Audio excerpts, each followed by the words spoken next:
Transversing time and space. It's Hey. Ask an Engineer live from Brooklyn. Hi, everybody. It's me, Ladyada, with me, Mr. Ladyada. That's right. We're broadcasting live from Brooklyn.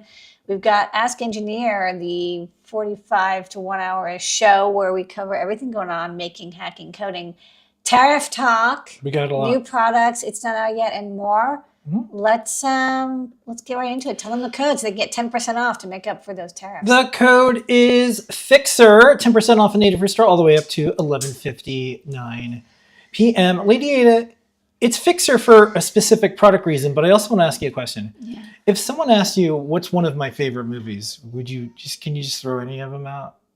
Just throw any, just anything that comes to your mind. RoboCop. Yeah, it's a pretty good one. Also RoboCop. Yeah. So pretty much RoboCop, but Yeah. there's another one that I like, Okay. which is, I don't know a lot of people know about this. The prequel to RoboCop was Michael Clayton, starring George Clooney. Yeah, that's your and there is a scene in it where he says, I'm a fixer. And the code happened to be Fixer. I've been waiting for this. So here is a wonderful scene. Tilda, George, peak of the movie. Don't you know who I am? I'm a fixer. The code's Fixer, and I just edited it out. He actually doesn't just like sit there and go like that. It's kind of funny. Anyways, we'll talk about this Ladyada, including the Great Search, which has a bunch of tariff information and more, and then we'll do some tariff talk. JP's product pick of the week, a bunch of open source hardware news, including a celebration for the open hardware certifications. Tariff talk, like I said. We'll do some learning guides, some 3D printing, some rapid render, Ion MPI. Brought to you by DigiKey. Vishay is the new product introduction of the week. Brought to you by DigiKey New Products. We're not going to do top secret. You're going to answer questions. We're going to do some questions live too on Discord, adafruit.it/Discord. All that and more on You Guessed It, Ask Engineer. Okay. Okay. A couple of other questions you might have besides why is the code Fixer? Yeah. And why is Tilda and George in this show? The other thing you might be asking is why are we ending the show a little early and why are we just doing some segments? Ladyada doesn't feel so good tonight. So if she isn't feeling really good, I'll cut to break. Yeah. And if she's not feeling super good, I'll just end the show. I'll come back and I'll I don't say... get really to take sick days. I still work. I just work a little less, but I'm still doing the show. Yeah, we're kind of... we have a tariff hangover. It was like hurry up and stand still for a lot of stuff, but we did a lot of smart work in the past. We'll be fine. But it's a heavy lift. Yeah. Anyways, so if that's happening, that's why it's not YouTube and it's not your computer. Don't worry about it. Anyways, so the code's Fixer. We have free stuff. Check it out. Adafruit.com/free. And then we have same day in New York City before 11 a.m. For Desk of Ladyada, we did a great search, and it was all about Tariff Talk on the DigiKey site. What did you show, folks? Okay, so this Sunday I didn't get to do Desk of Ladyada for various reasons, and so instead it was last night because I do like to keep doing it once a week. It is hacker time, no promises. So what we covered is tariffs and how they might affect you. Things change, so there's no promises of the rates. But because DigiKey is a free trade zone, you only have to pay tariffs if you're shipping to a tariffed location like the United States, which DigiKey's in, but they don't tariff you. They don't charge you the tariff until it actually ships to your location. And so when you look at products purchased on DigiKey, you can now filter by tariffed, not tariffed. Depending on the category, there might be a lot of products that are tariffed and a lot of products that aren't. The rate can vary. I showed some 10%, some 20%. You're going to see some that might be up to 150% really soon. But just show you how you can tell what the tariffs are, how to filter them, and how it might affect your purchasing and sourcing. Boy, it's just like the chip shortage all over again, but now it's the chip.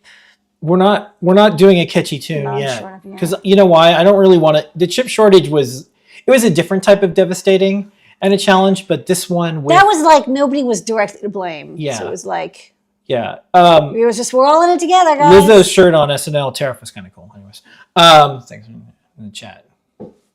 I agree. I was thinking of maybe we could turn this into a T-shirt thing and then have the T-shirts made in different countries and see what rates are, and then put the rate on the back of the shirt. That'd be kind of cool. Anyways, no art projects for filler right now. So the other thing that I was going to mention is tune in to all of the things that we do every single week, because this is a moving target. Stuff's happening. And then we're going to do, a little video. JP's Product Pick of the Week Tuesdays. Here's this week's clip.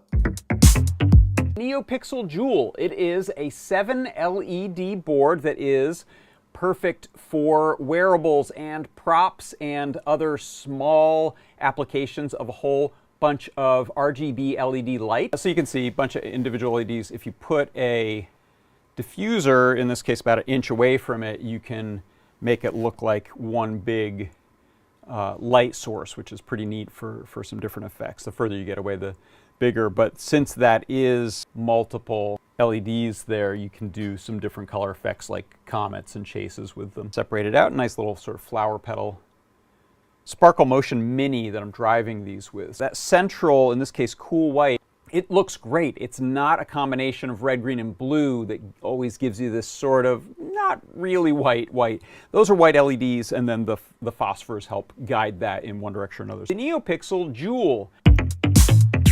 And tomorrow, it's JP's workshop. It's only a day away. 3D Hangouts every single Wednesday. One of the cool things that Noam Pedro did is we have this really cool volley that we do. We send emails to each other, and the rapid render, which we're going to show pretty soon, they did, and then they showed the thing, and it's really cool. I'm going to show the making of it for about 5 minutes, but you see some of the inside of Adafruit and the outside. All in our shows, and this was a good example. And then on Friday, Deep Dive with Tim, and then next week will be the last week that you'll see Scott, maybe even this year, taking some time off, part-time, be working on Adafruit stuff and more, but has a kiddo, so we'll be on dad leave, and we really like that Scott can do stuff with us and raise a fam and more. So see Scott around. Thanks, Scott, for doing all the deep dives. And I'm sure you'll have some fun show and tell stuff and some other things soon. Alrighty. Open source hardware news. Little kind of a funny one before we dive into Tariff Talk. Do you remember 2007? Do you remember that? Vaguely. Yeah, it was a nice time. Yeah, it was a different time. It was a different time. Well, we made this kit because I thought social media was kind of interesting. I was living in San Francisco part of the time. Kevin Rose had Dig. And this was like pre-Arduino because it wasn't Arduino compatible. Yeah, it was pre-Arduino. And I said, hey, Lamore, let's make this Dig kit because they have events and they have this thing called Dig Nation. They were doing this video thing. I was working on podcasts, and then video podcasts came out. Yeah. So then eventually, it was a cool social network. It was like before Reddit, I think, or maybe Reddit was around then. I forgot which one was. I think Reddit was first. I'm on both sites, but I don't remember which one I was on first. Forever. I don't remember not being on them. So we made this kit. It was kind of cool. And Dig's back now, and they're teamed up with, I think, one of the co-founders of Reddit. And so I posted up, I got an invite because I signed up for this new Dig. And I'm like, hey, we can bring this kit back. And I'm like, oh, I know that the files are somewhere because it's open source hardware. So we can make, a very cool Dig button kit that can go into Adafruit IO, the APIs, Web 2.0, the free. Yeah. That's back when the web was cool. I was reading blogs, Technorati. Yeah.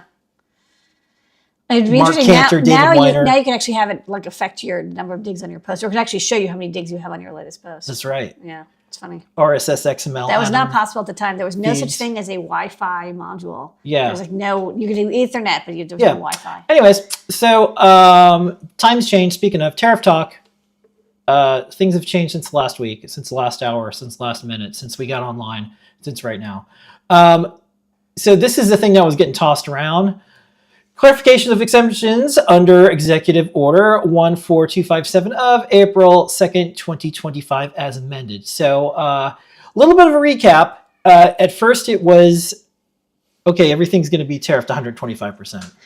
Then... No, that was not the first thing. The first thing was the 20%, and then it was 25%.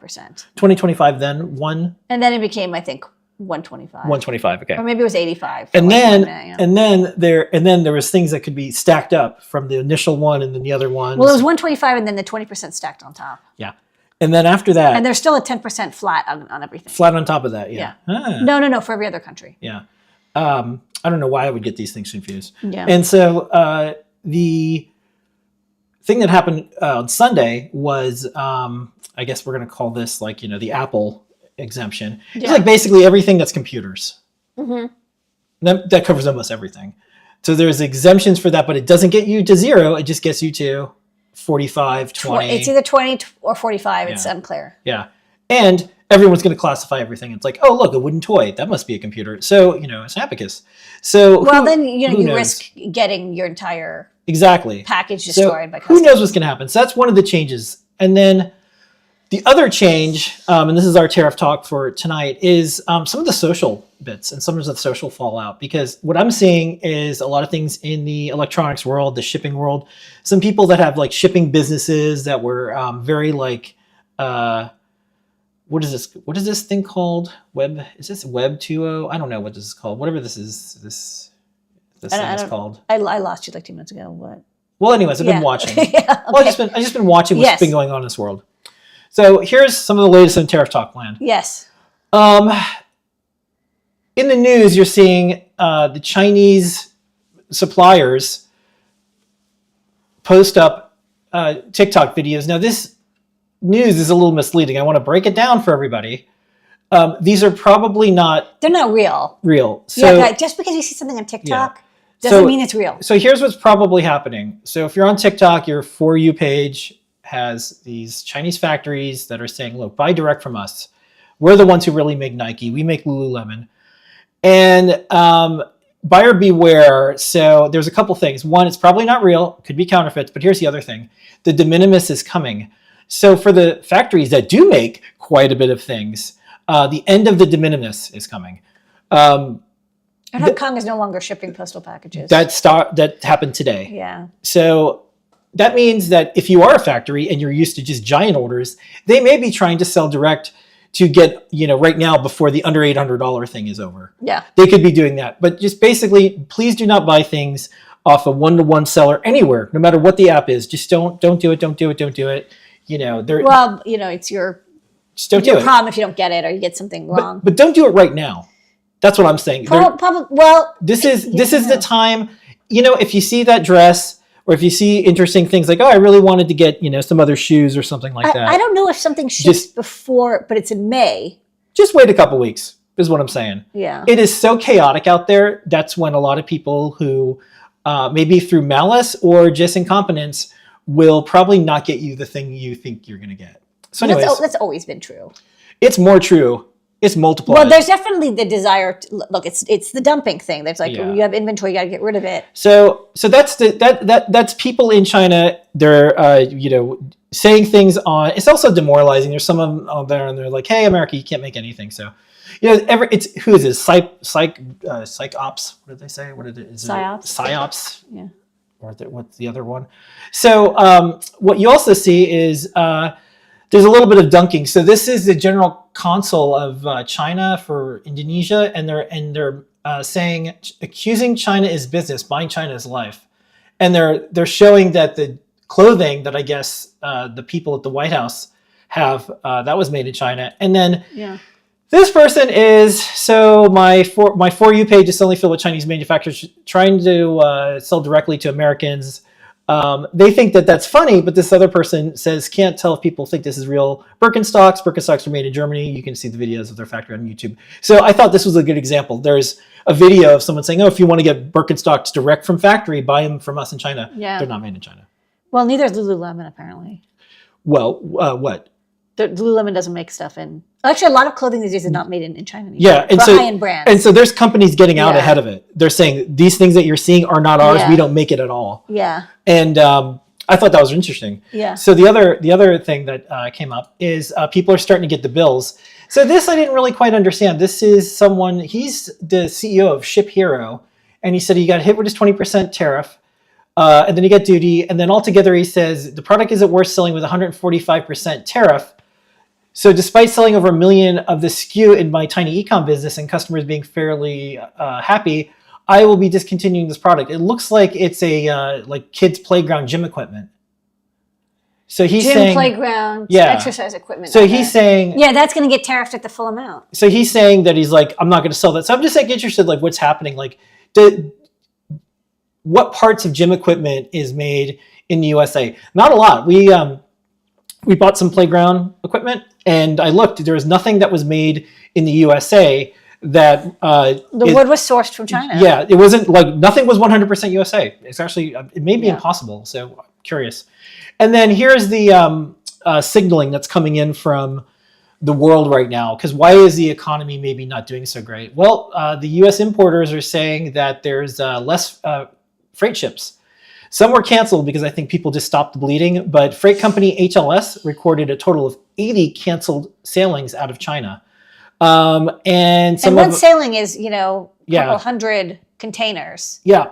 And usually companies, spend a lot to make sure their containers full. Yeah. And so, these are it's getting more confusing and misquoted, but this is a summary from CNBC. China now faces up to 245% tariff on imports to the U.S., White House said on Tuesday. Although that excludes several electronic devices after Trump's latest tariff exemption, Beijing said last week, raised its levies on the U.S. to 125%. There's not exemptions on those things. There is still tariffs on it, and it's a little unclear. Well, no, wait. Did you say this, that? Yeah, I know. I have a lot of this. Don't say that because it's gonna be confusing. Yeah. It's going to confuse you. There is still exemptions on some electronic HTS codes. Yes. Those seem to be exempt from the retaliatory tariffs, and so those are going to be either 20 or 45%. That's a little unclear because it's not clear what is retaliatory. The words you just said was what I meant to say. Right. So there are still exclusions as of now. It could have changed. They don't include gym equipment.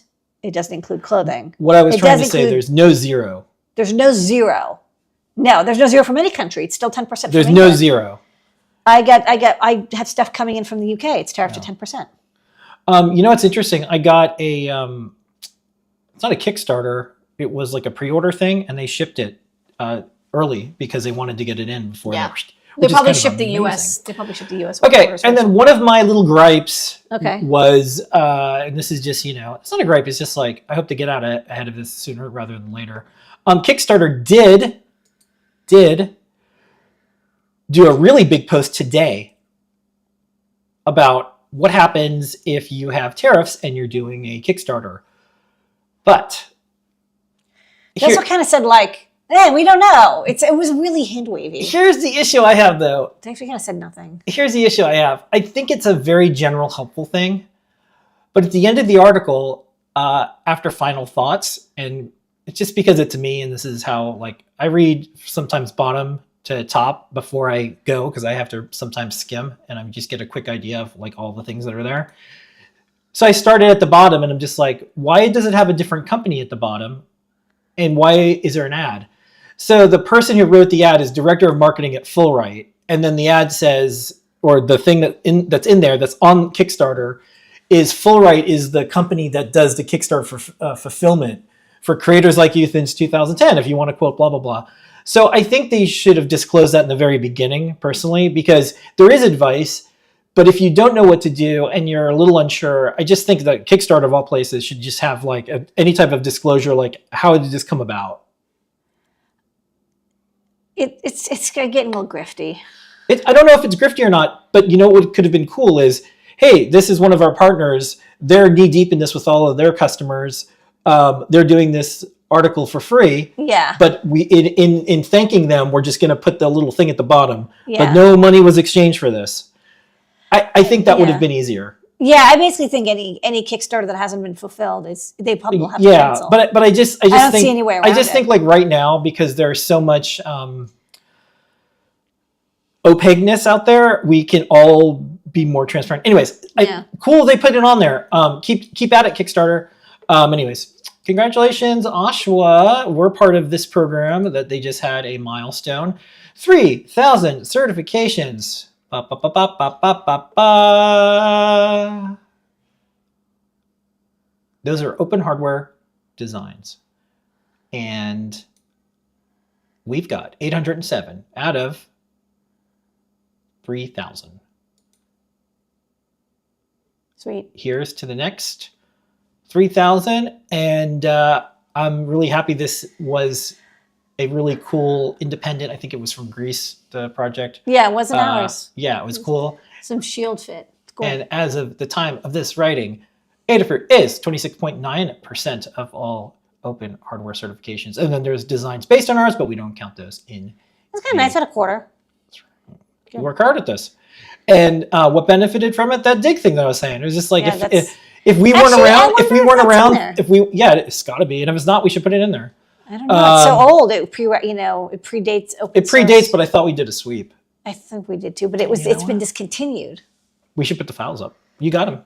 The files are up on GitHub. I just don't know if they're officially in Certified. the certification. Okay, yeah. I'll try to remember to. You should check. I'll check with our team and we'll do it. Okay. That's a good welcome back dig. Yeah, we'll certify it, but the files are there. Okay. Okay. Actually, you know what? It wasn't put on GitHub because it would predated GitHub. GitHub wasn't. It was put on Ladyada.net. Google Pages or something. Yeah. Google had some It source. was on Laughing Squid hard drive. Yeah. Okay. Let's do some Adafruit Learning System stuff. What's Sure. on the big board this week? Oh, Ladyada. Okay. We're gonna get to where is it? Okay, this is the learning system, and then where is the screen? Thank you. Okay. For guides we have this week, Tim C did a cool game on the Metro. We're doing a lot of projects where we're kind of playing with having DVI output from CircuitPython to do graphics, and then using a mouse and keyboard as input. So it's like a little mini computer. And he wrote a match 3 game similar to the game set, but using unique symbols that do not infringe on their trademark.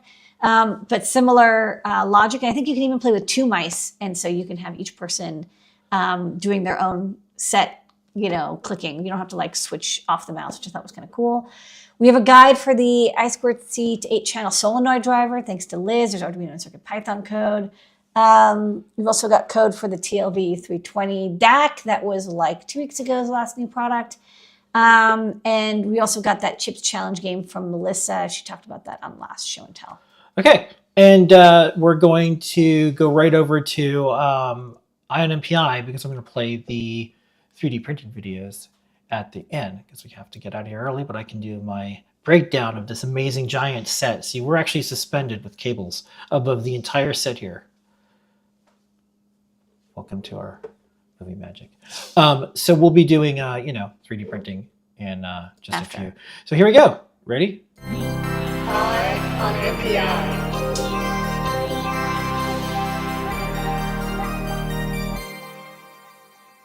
Hi, on MPI, brought to you by DigiKey. This week it is Vishay. Ladyada, what is the new product introduction of the week this week? But before you say what it is, I do get emails sometimes. They said, why do you have NPI with like a triangle and all this stuff? I'm like, look, triangles are used in all sorts of things. But look, no, it's like the Vishay logo. It's upside down. It matches. Matchy-matchy. I don't know where you came up with the INPI logo, but I think Because it's inspiring. I was looking at so like the all-seeing new product. on NPI, new product introduction, and I thought a triangle was like electronics. Yeah, it's cool. Okay, anyways, this week is Vishay. Do you want me to run the mouse? Yeah. Okay, this week is Vishay. We're going to be talking about an RGB IR sensor from them, new. They just came out with this. This is called the VEML 6046X00. Usually it's just VEML something something, usually 6040 or just 3200, but this time they added some extra characters. And this is, there's also the 6040. This is actually totally separate than the 6040. This is an RGB sensor with IR, and Vishay is known for their light sensors. We have tons that we stock, especially their infrared sensors and their lux sensors. The VEML 7070 is a very popular one. Their TSSP series, the VCNL infrared distance sensors are very popular. The reason, first off, we don't carry that many RGB sensors anymore, which is why I was looking at this one. But another reason is one of our more popular sensors, the VEML 770, is a lux sensor. And people really like lux sensors because it's not just a number that's like how much light there is, but it's actually a calibratable number. And this sensor can go up to 140 kilolux. Now, sunlight, kind of goes to up to about 100 kilolux. But, depending on whether there's reflected light or glare, it could be higher than that, or maybe you're on the surface of the sun. In which case, we've had people who've wanted higher kilolux sensors, and this one can go up to 188. This sensor works how you sort of expect. There are 4 diodes inside, each one tuned for red, green, blue, or infrared. Each has a separate ADC. There's I2C that you can communicate with over. You power it from 3.3 volts.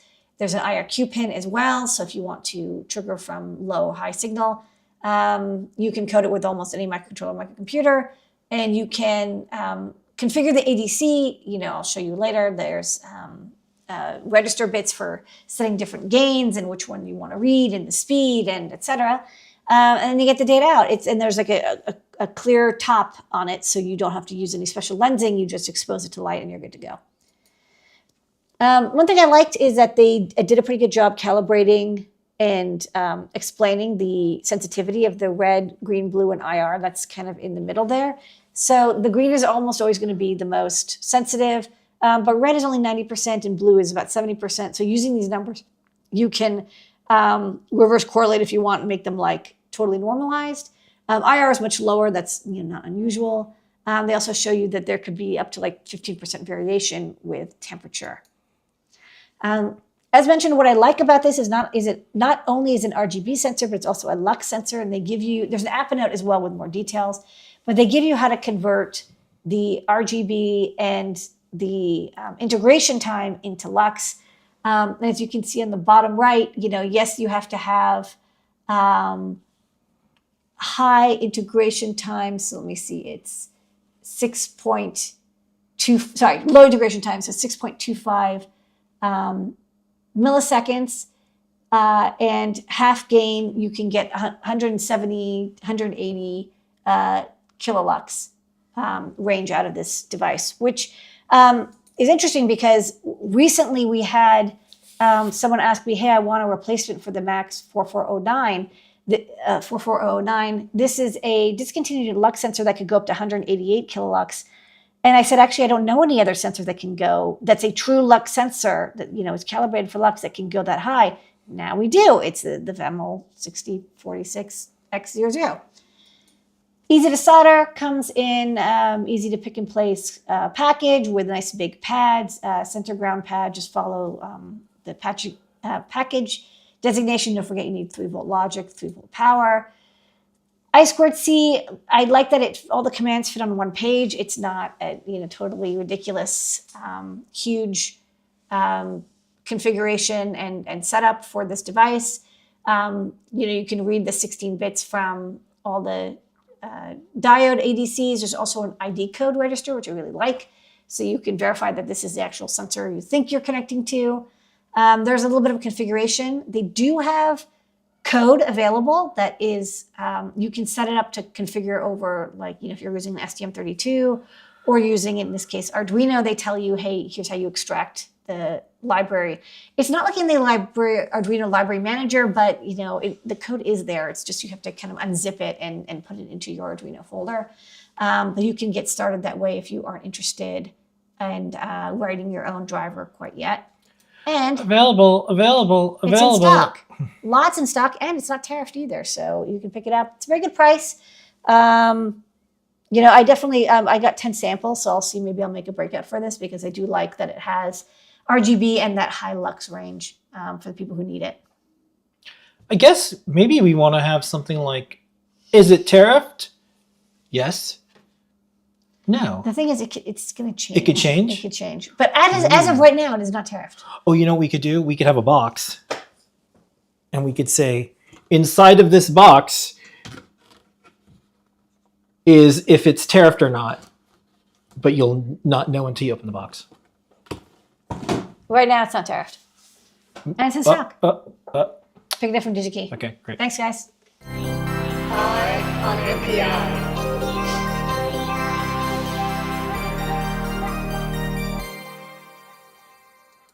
See, so if they're playing along at home and they have one of these magic boxes, when they open it up at home, that's the instant right there that they would know if there's a tariff or not. Okay.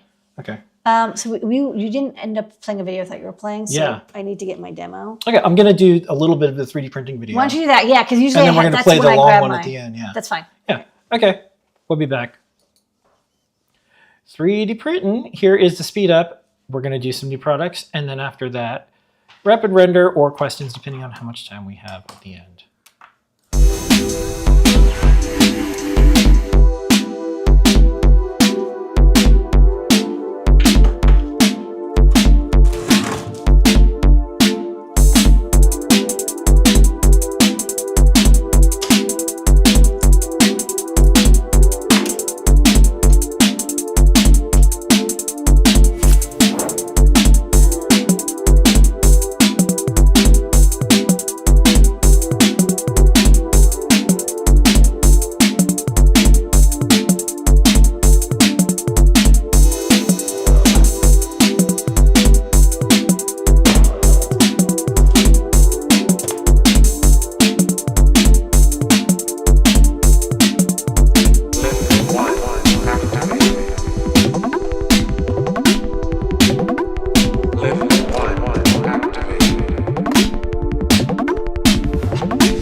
Don't forget the code is Fixer. Why is it Fixer again? Well, I get to play this clip one more time. Don't you know who I am? I'm a fixer. Super fun for me. That's the code, 10% off the native store all the way up till 11:59 p.m. And we get free stuff on the way out. And if you're in New York, the same day delivery possible. Ladyada, I think we should do it. I think you should do this thing because we always do this thing. Okay.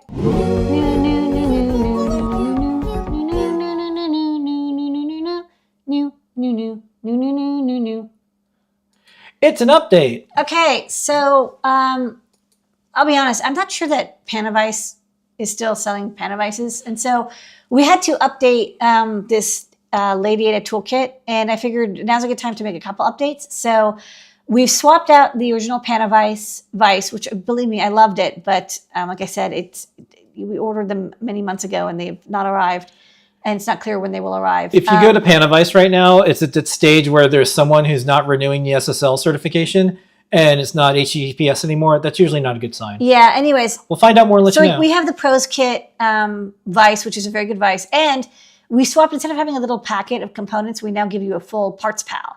So you get way more components, cables, buttons, LEDs. You get the breadboard, you get the tools. So I think it's a really great update. Everything is better and it's the same price. You could tell what year it is based on what's available in the Ladyada toolkit. Welcome to 2025. Okay, next up.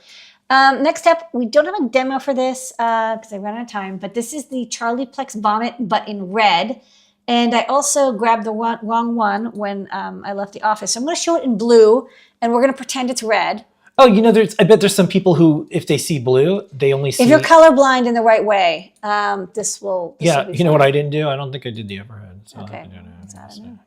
Okay, there you go. So it's 8 by 16 LEDs controlled by an IS31FL. It normally would plug into a Raspberry Pi. I'm not doing that right now because I didn't want to wait for the Raspberry Pi to boot. I just connected up to a QT Pi instead.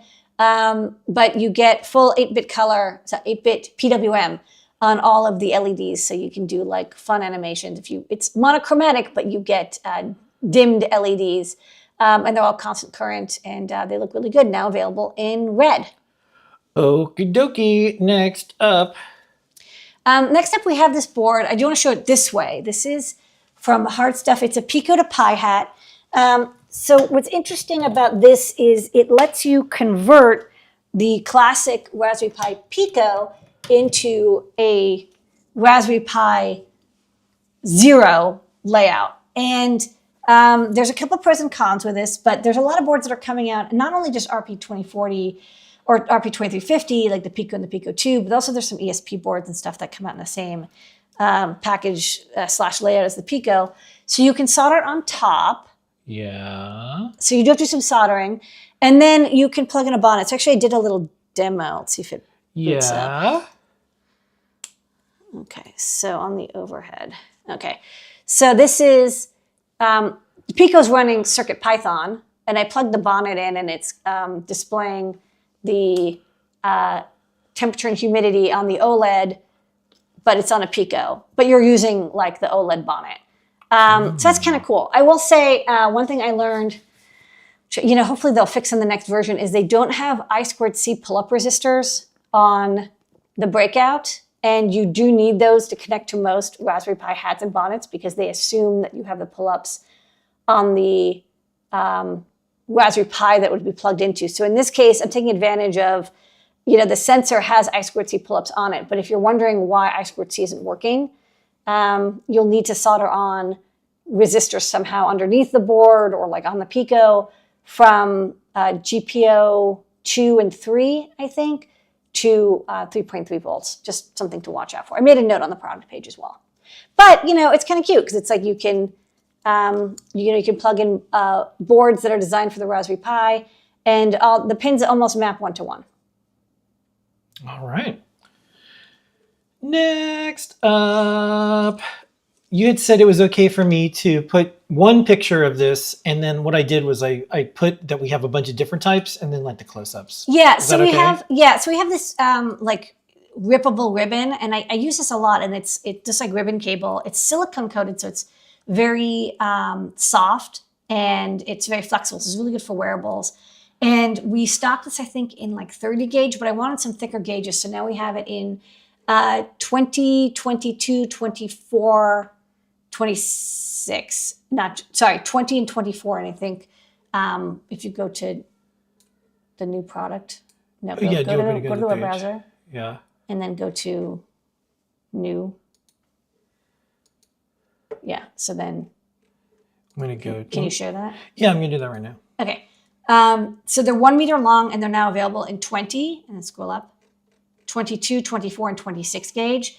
I think we had the 28 or 30 gauge. Now we have thicker cables. I was going to do a project and it had NeoPixels in it, and I wanted thicker wires for power. It's going to be more expensive the thicker the gauge because there's more copper inside. But what's nice is they're, no matter what number of wires you need, just rip them off and you'll be able to use that number, and then you can cut them any length you want. All right, the star of the show tonight, besides you, Ladyada, our team at Adafruit, all the folks in the community, and everyone trying to figure out what their HTS codes are. Shout out. Here it is. What is this?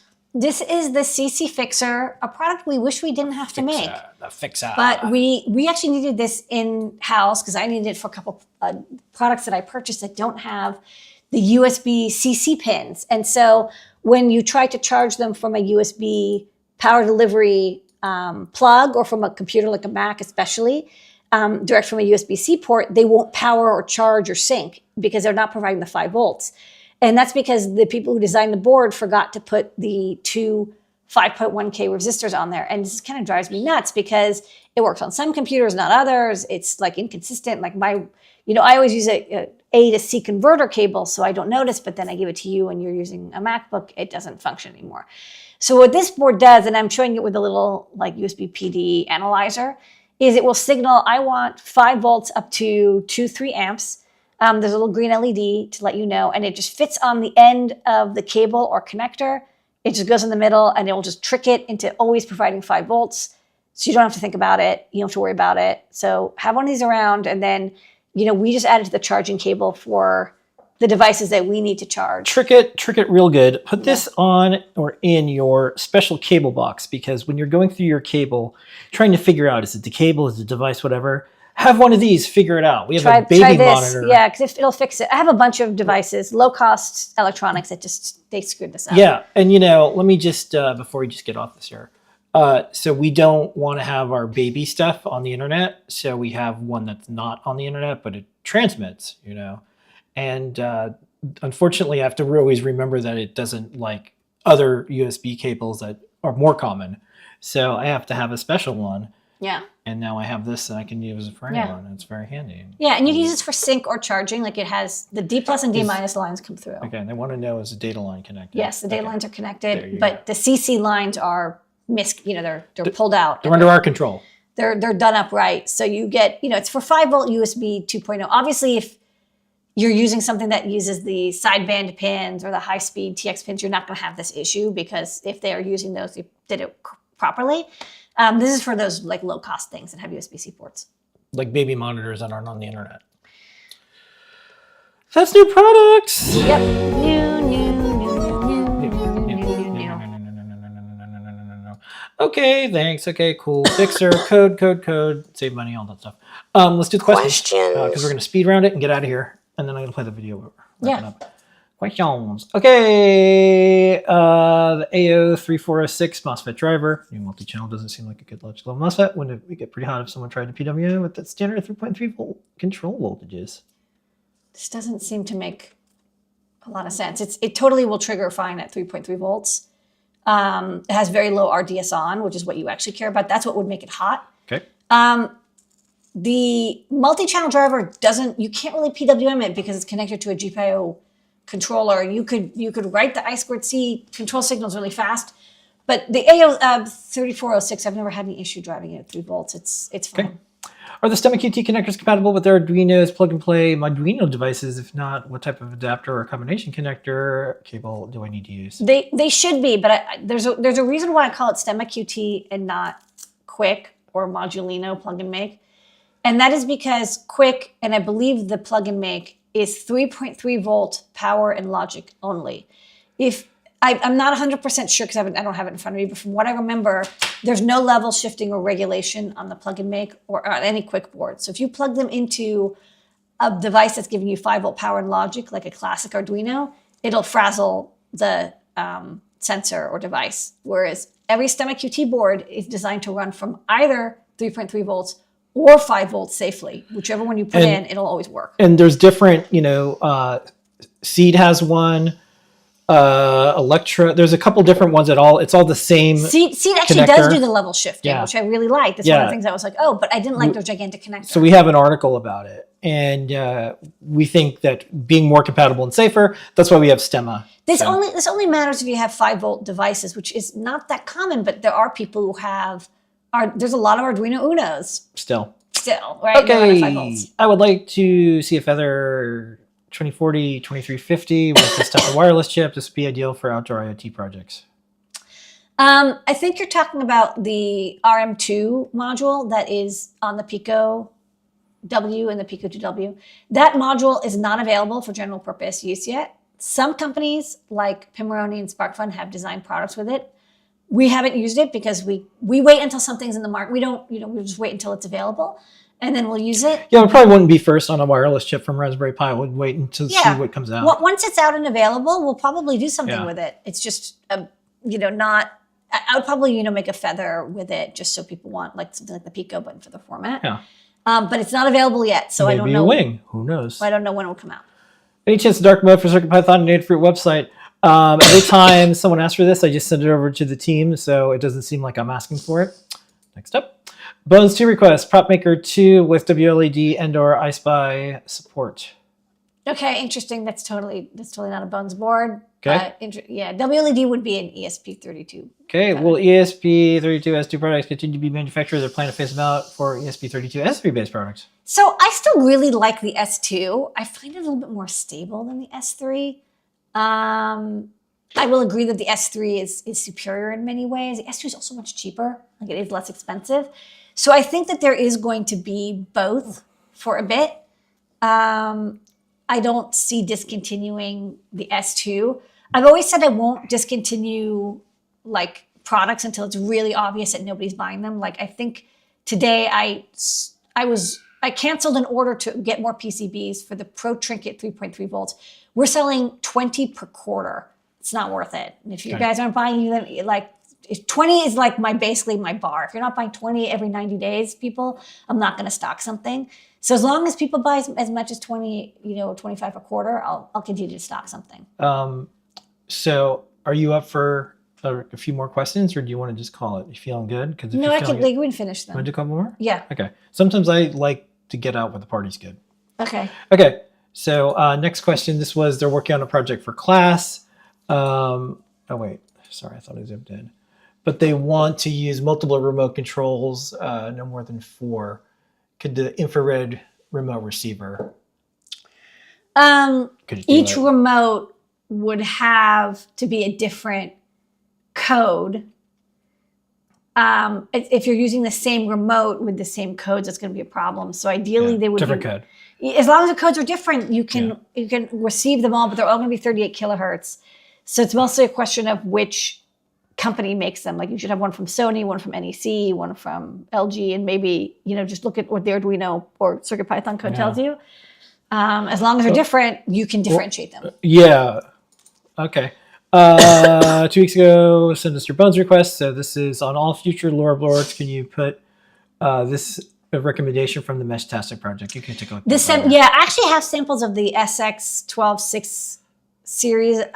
The problem right now is I have to figure out what drivers we have, and I have to test those drivers. Okay. So the issue is that the 12.7X is well supported. I agree it's not as low power and low and high bandwidth as the 12.6, but it's much more supported. So I might actually make one of each just for supporting. I want a spectrometer with that chip. Is it possible to control a single LED with I2C light control with stemma type of connector so I can pair it with that chip? Light sensor without using extra GPIO soldering. Could you please suggest if there is such a LED controller? Yeah, we have the AW9523. It's a constant current LED driver that you can use. It's not going to be fast because over I2C, but then that's what you asked for. So, okay, this is one for the Tariff Talk. This question that they had, I can answer this one. Has there been any consideration given for tariffs not being applied to components imported then assembled then re-exported? Yeah, that's actually a very big issue. Yeah, right? There's free trade zone. There's all sorts of things that are like, what are you going to do? Because when you re-export if you're buying American, so a lot of companies have their contract manufacturers in China, but the chips aren't necessarily from China. Yeah. They're from the Philippines. They're from they're from Taiwan, but you still get charged for the total value of the final thing. So we don't. I think if you're a very big company, you can work out ways of doing tariff exemptions and credits. But for small businesses, I think it's just not possible. You just have to kind of deal with wherever the last place it was changed is where you're going to get tariff. Yeah. So I don't know if this is going to happen, but here's a prediction. Because there are going to be some things that are tariffed that don't have the same for lobbying behind them or whatever. You'll see them probably stick around for a little bit longer, or there'll be some political reason or whatever. Yeah. And so much like those mean people who try to like break the Starbucks order, that they'll put like everything on one order. I'm sure there'll be a time when it's like, oh, I'm an artist that uses syringes. So I bought a bunch of syringes from China. They cost 275%. Then I re-exported to China. Yeah. And then it cost another thing. So it'll be like how much money can you bill up? Are you going to put 2 of them on it for stereo? This is a Great Search 5-watt class. I haven't designed anything yet with this chip. So I don't know yet. Next up. They want a Feather RP2350 SP host. Okay. And then the other ones. Bones request. Yeah, it's likely to be a soon one. Request for a macro pad with RP2350 at IO header. Still hoping for a BMI 323 breakout board. Is there any updates on the Fruit Jam? Yeah, that one I think we're pretty lucky where it didn't get hit by the tariffs as much as it could have, but we'll see. It is using the RP2350, but yes, unfortunately I had to stop all like PCB and shipments of components. Espresso chips come from China, so they are heavily tariffed, and the tariffs changed, but like basically anything that was using an espresso chip that wasn't already in stock got paused while we tried to figure out. Yeah, there's a time delay, and then there's many things that change, and then because there was a pause by so many vendors and everything, miraculously the prices went up too. And then. Would we lean into the existing Metro? The Metro RP2350, the RP2350 Metro is a really good stand-in, and that's what we're using while we're waiting for parts to get shifted around. It's the same chip, same flash, same SRAM, and you just have to do a little bit of soldering to connect a USB connector and HSTX, but that's what we're using as our test bed. Yeah. Would the Lux sensor work well as a light meter? Why does Seconic use a linear CMOS sensor? What's the difference? I have no idea what Seconic is, but yeah, you could definitely use the Lux sensor as a light meter. Okay, and then the last question of the night. Tune in next week if I have time. Hopefully I can put together a little bit of a presentation, but we'll have a massive AdaBox update. Basically, the AdaBox that we have that's about to come out, we're considering it AdaBox Classic, and you will get it You don't get charged until it ships. And then we're going to tell you how we can still do ADA boxes when the price might be different every single time. The schedule for it to ship might be different every single time. And there might be natural disasters or political unrest somewhere around the world. We figured it out, everyone. And we'll tell you about it maybe next week if I can get time to do some slides. Tune in. Things might change again. Things might change again. And when they change again, we'll change. That is our show for tonight, everyone. Don't forget to call it is Fixer. Thanks for joining us. This has been Stay an Adafruit production. Here is your moment of Zener. Thanks, everybody. We're going to play Rapid Render on the way out, and it's a very cool animated 3D to cool Ladyada action figure thing.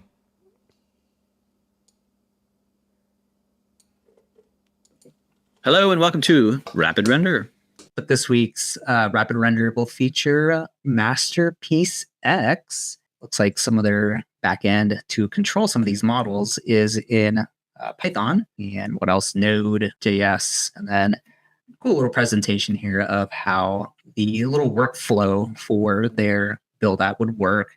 So they have a cool little node view for combining objects and their theming to generate a 3D model. We do it through text and, of course, through an image.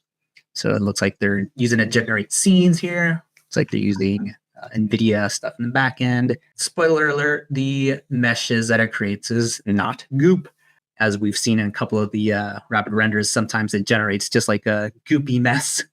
This time it does a really good job. So here's the interface for that. It does require you use credits.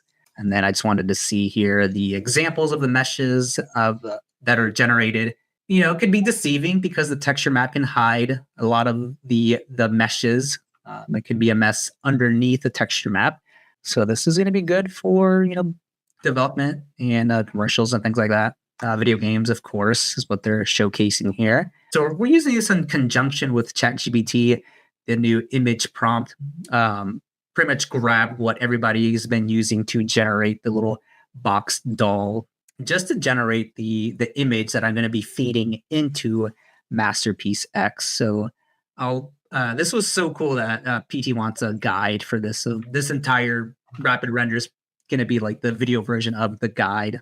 I just grabbed, the quote that UPS used in the spotlight that they made of Adafruit. And then, of course, I had to go in there and tell it to make it not cartoony, make it like a 3D plastic, then bringing that into Masterpiece X to actually generate the meshes for the 3D.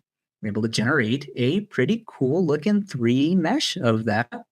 Of course, like any of the AI generators, it's not going to be perfect. So what I'm seeing here is that having her hold this quote unquote circuit board, you can see that the hand is just floating in the air. They didn't actually generate the arm part. So it went back in and told it, to get rid of the circuit board that she was holding so it can generate both of the arms. Brought it back in, had to use another 50 credits for Masterpiece X, and then have it regenerate. And just based off that image, which is just the bust, So some of the export options, they have like a low, medium, high resolution. I'm guessing for if you want to keep your polygon count low for like a video game, definitely recommend using the high polygon count to re-topologize it. Because I did try the low one and it looked like N64 quality polygons for the characters. So I had to regenerate that. Thankfully, that doesn't use more credits. So you got your formats, JBL, of course. Download that one and just import it into Blender because, of course, like we've seen, there's always going to be some holes and not manifold. So brought it into Blender, use the sculpting tools to fill in the faces, make sure that the normals are all facing outwards. And then brought it inside of Bamboo Studio to color all of the different pieces, like of course her pink hair, the skin, and the gothic black attire. So just 3 colors, we're able to generate this super cool, real 3D printed action figure of Lamar. It's so cool that you could go back in there and tell it to generate a T pose if you needed it to be like bendable and add like hinges to the arms and things like that. But I didn't want to go that far. I just wanted a nice little statue colored that we can send into the office. And that's this week's trend, is to turn yourself into an action figure with a box art and your little accessories. In this case, it's a soldering iron, a circuit board, and I forget what else, an oscilloscope maybe? Yes, that's what I typed in there. You can see the Very cute. stuff there. Yeah, very cool. Freaking cool. Jump on the trend, everybody. Trend. It's up to you. All right, Masterpiece X. Search for that in Google because I don't know the website. Masterpiece X. That's this week's Rapid Render.